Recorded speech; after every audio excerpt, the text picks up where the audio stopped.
Heart beat scan ఒక్క second లోనే world class 640 slide CT scan ఇప్పుడు మీ విస్టా ఇమేజింగ్ బంజారా హిల్స్ లో. మనం కాస్త వెనక్కి వెళ్దాం. వన్ నేను ఒక్కనే మూవీ లండన్లో షూటింగ్. అవును.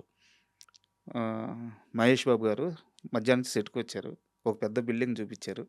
దూకేమన్నారు. అవును. అవును. కరెక్ట్. దూకేశారా? దుఃఖిస్తారండి. అది మాకు కూడా చాలా సర్ప్రైజింగ్ ఏంటంటే, చాలా భయం కూడా. అంత పెద్ద సూపర్ స్టార్ ఇలా జంప్ చేయడం అనేది మాకు అంటే లైక్ ఆయన ఒక డూప్ లేదు, ఏం లేదు. ఆయన జంప్ చేసేస్తారని. ఒక సింగిల్ రోప్‌తో జంప్ చేసేస్తారని. అది చూస్తే మనకి చాలా భయమేస్తూ ఉంటది. ఇక్కడి నుంచి అలా బయటికి చూస్తేనే చాలా డెప్త్ ఉంటది. ఎన్ని ఫీట్స్ ఉంది అది మోర్ దెన్ 150 ఫీట్ ఉంటదండి. సో, అంత పెద్ద హ్యూజ్ హైట్‌లో నుంచి బికాస్ అది చేస్ సీక్వెన్స్ అంతా గూడా మీకు సినిమా చూసేటప్పుడు అంతే డెప్త్ ఉంటది. సో, అంతలో ఒక రిస్క్ ఉంటది. మాక్సిమం ఆయన డూప్ వాడరంట కదా? డూప్ వాడండి. So, and one more thing I want to tell. లండన్‌లో షూట్ అంతా జరిగింది. ఇంకా నెక్స్ట్ సీక్వెన్స్ వచ్చేసరికి ఒక వాటర్ సీక్వెన్స్ ఉంటదండి. బోట్‌లో చేస్ ఉంటది. హీరోయిన్‌కి ఒక పారాషూట్‌లో లిఫ్ట్ చేసి ఫ్లై అవుతూ ఉంటది. He he has to drive the boat నడపాలి.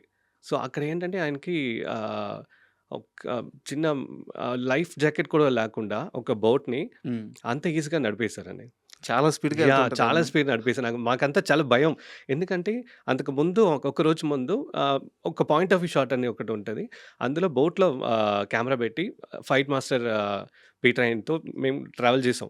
అప్పుడు అంత లైఫ్ జాకెట్ ఏసుకున్నా కూడా మాకు అంత భయమేసింది.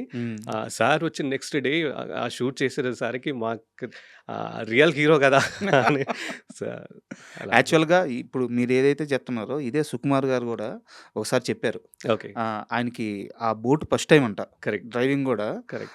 అట్లాంటిది జాకెట్ లేకుండా అసలు అవును. పని రాక్షసుడు. అవును. అండ్ వన్ మోర్ థింగ్ మీకు ఎందుకు జాకెట్ కూడా లేదంటే ఆయన వేసుకున్నది ఒక బనియన్ లాంటివి ఉంటది. బనియన్, అవును. మనం పైన లైఫ్ జాకెట్ అనేది ఏసుకోవడం అనేది పాసిబుల్ లేదు. సీన్ వైజ్ కుదరదు. పాసిబుల్ లేదు. సో, అంత ధైర్యంగా నడిపారు. అంత ఎనర్జీ వచ్చేసింది. అట్ సేమ్ టైమ్ సేమ్ భయం కూడా.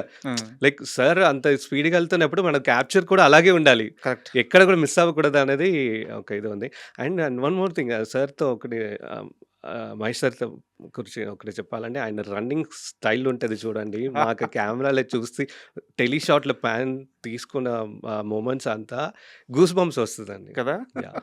స్క్రీన్ మీద చూస్తున్నా యాహ్! గానీ అసలు ఆ స్టైలే వేరు. ఆ రన్నింగ్ యాహ్! స్టైల్ ఎవరికీ రాదది. అవును. అవును.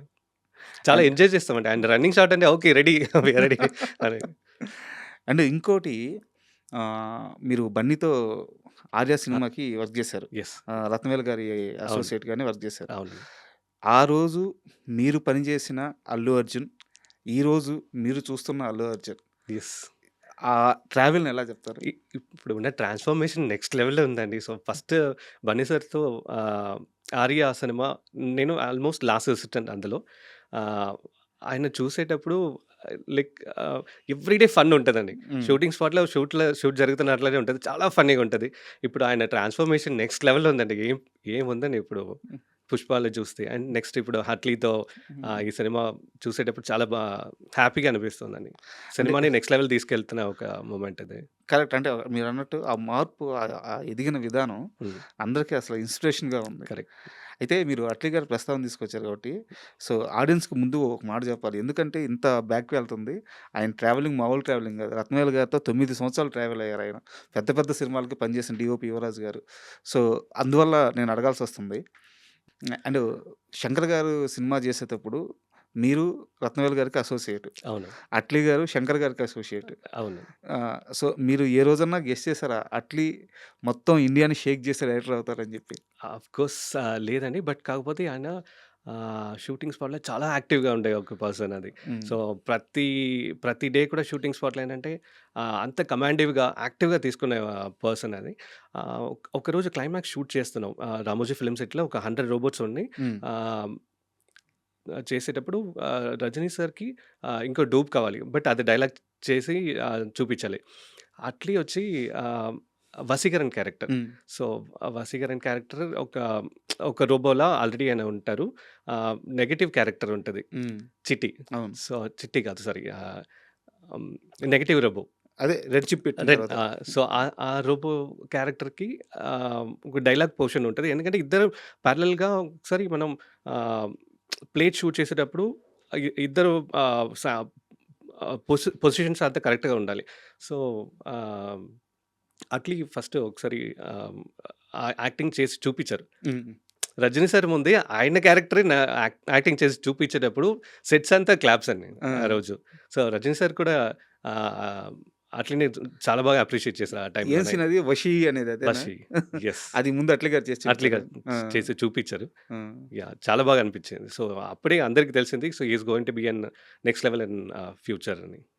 అండ్ 'రత్నవేలు' గారి దగ్గర నుంచి మీరు ఓపెన్‌గా చెప్పారు. నా గురువు ఆయన దగ్గర నుంచే నేర్చుకున్నాను. అవును. నేను వచ్చిన స్కూలే అదని చెప్పేసి. అవును. ఆహ్, బట్ 'శంకర్' గారి దగ్గర నుంచి మీరేం నేర్చుకున్నారు? డిసిప్లిన్ అండి. సో, డెడికేషన్, డిసిప్లిన్ హ్మ్. ఆన్ టైమ్‌లో మీకు ఫస్ట్ ఏంటంటే ఆయన ప్రీ వర్క్ చాలా ఎక్కువ ఉంటది. అంతకుముందు మేము వర్క్ చేసినాం. బట్ ఎవ్రీ డే మనం నెక్స్ట్ డే షూట్ ఏం చేయకపోతున్నాం అన్నది ముందు రోజే మొత్తం అందరికీ క్లారిటీ ఉంటది. ఓకే. ఈవెన్ అసిస్టెంట్స్‌కి కూడా. హ్మ్. సో, ఆహ్, ఆహ్, ఆ ప్రిపరేషన్ అన్నది నేను ఫస్ట్ టైమ్ సీజీలో అంత ఇన్వాల్వ్‌మెంట్‌తో వర్క్ చేసిన ఒక సినిమా అది. హ్మ్. అది టెక్నికల్లీ చాలా బ్రిలియంట్ ఫిల్మ్ ఆ టైంలో కరెక్ట్. సీజీ. కరెక్ట్. అండ్ ఎలాగో టెక్నికల్ ఇష్యూ వచ్చింది కాబట్టి మనం కాస్త ఏఐ గురించి మాట్లాడుకుందాం. ఓకే. యాజ్ ఎ డీఓపీగా ఏఐని అడాప్ట్ చేసుకునే ప్రాసెస్‌లో ఇప్పటివరకు మీరు ఎంత ఎన్హాన్స్ అయ్యున్నారు? ఏఐని వాడుతున్నారా లేదా?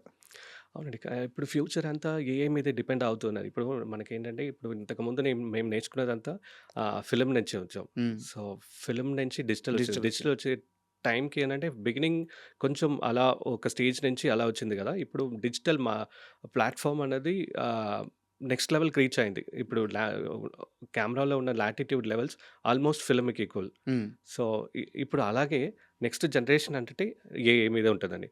ఆహ్, ఇప్పుడు ప్రిపరేషన్ అంతా కూడా ఇప్పుడు ఫస్ట్ టైం మనం డైరెక్ట్‌తో నుంచి స్టోరీ వింటున్నాం. అక్కడ మనకు ఒక రెఫరెన్స్ కావాల్సింది ఉంటది. బట్ సినిమాని విజువలైజ్ చేయడం ఒక ప్లాట్‌ఫార్మ్ ఒకటి కావాలి. హ్మ్. సో, అది మనకి ఎవరికైనా చెప్పాలంటే హీరోకి కానీ, ఇంకా లేకపోతే ఇంకా అదర్ టెక్నీషియన్స్‌కి ఎవరికైనా చెప్పాలంటే ఫస్ట్ నేను డైరెక్టర్ కలిసి ఒక ఏఐ ప్లాట్‌ఫార్మ్‌లో లుక్ ఇలా ఉంటది. హ్మ్. ఇది బ్యాక్‌గ్రౌండ్ వస్తది. హ్మ్. ప్రొడక్షన్ డిజైనర్‌తో డిస్కస్ చేసేటప్పుడు కూడా ఆహ్, లుక్ ఇలా ఉంటది. బ్యాక్‌గ్రౌండ్ ఇలా ఉంటది. లైట్ సోర్స్ ఇలా ఉంటది. కలర్ ప్యాలెట్ ఇలా ఉంటదని ఇప్పుడు ఉన్న ఏఐలో ఈవెన్ చాట్‌జిపిటి అని nano banana, Google Gemini so, అన్నిట్లో నుంచి కొంచెం రెఫరెన్స్ అన్నీ తీసుకొని ఒక లుక్ సెట్ చేసి ఇచ్చేస్తాం అన్ని. So, coming to videos point of వ్యూలో వచ్చేసరికి ఏంటంటే ఆహ్, బైకర్‌లో కూడా కొన్ని షార్ట్స్ ఏఐ షార్ట్స్ వాడి ఉన్నాం. అది రేస్ పార్ట్‌లో వస్తూ ఉంటది మీకు కనపడదు. బట్ ఆహ్, అది ఎలా చేయాలంటే యూజువల్లీ ఏం చేసామంటే మేము కొంచెం మా ఫుటేజ్ నుంచి ఒక రెఫరెన్స్ ఇచ్చేసి కరెక్ట్. దాని ప్రాంప్ట్. ఎక్స్‌టెన్షన్ ప్రాంప్ట్ లెక్క. కొంచెం ఆ! ప్రాంప్ట్ లెక్క ఇచ్చేసి ఆ! ఆహ్, అది అది వాడామండి అది. అయితే ఇక్కడ ఒక చిన్న అంటే మీరు చెప్పింది ఖచ్చితంగా సౌలభ్యం ఉంది. బట్ ఒక సమస్య గూడా ఉంది. యాజ్ ఎ డీఓపీగా మీ గురించి నేను చెప్తుంది. ఆహ్, ఇప్పుడు ఇంతకుముందు ప్రీ విజువలేషన్ ప్రాసెస్‌లో ఒక స్టోరీ బోర్డ్ అనేది ఉండేది. Correct. Just story board correct. ఉండేది. స్టోరీ బోర్డ్ ఏంది మనకి క్యారెక్టరైజేషన్ ఎలా ఉండబోతుంది, సీను మీరు చెప్పినట్టు కంపోజ్ ఎలా ఉండబోతుంది, ఇవన్నీ తెలియడానికి ఒక స్టోరీ బోర్డ్ ఒక సీన్‌కి అట్లా పిక్చర్ ఉండేది. కరెక్ట్. అయితే ఇప్పుడు ఏఐ వాడడం వల్ల డిఫరెంట్ టూల్స్ వచ్చున్నాయన్నమాట. ఆ టూల్స్ వల్ల అది ఎక్కువ ఎన్హాన్స్ అయిపోతుంది. ప్రీ విజువలైజేషనే ఎన్హాన్స్ అయిపోతుంది. ఎగ్జాక్ట్‌లీ. సెట్‌కెళ్ళిన తర్వాత దాన్ని మ్యాచ్ చేయడానికి ఎగ్జాక్ట్‌లీ. కష్టమా కాదా? కరెక్ట్. 100% కష్టమే అది. ఆ! సో, అంత లెవెల్‌కి రీచ్ చేయాలంటే మనం కూడా అంతే హార్డ్ వర్క్ చేయాల్సిదొస్తది. హ్మ్. అందరిని కొంచెం పుష్ చేసి నాకు ఇదే రెఫరెన్స్ కదా! బట్ అది రెఫరెన్స్‌గా తీసుకోవచ్చు. కాకపోతే అది మనం కొన్ని ఎమోషన్స్‌కి మనం అనుకున్న ఫీల్‌లోనే ఎళ్ళాల్సిందొస్తది. అది రెఫరెన్స్ తీసుకొని మనం కొంచెం ఎన్హాన్స్ చేయాల్సిదొస్తది. హ్మ్.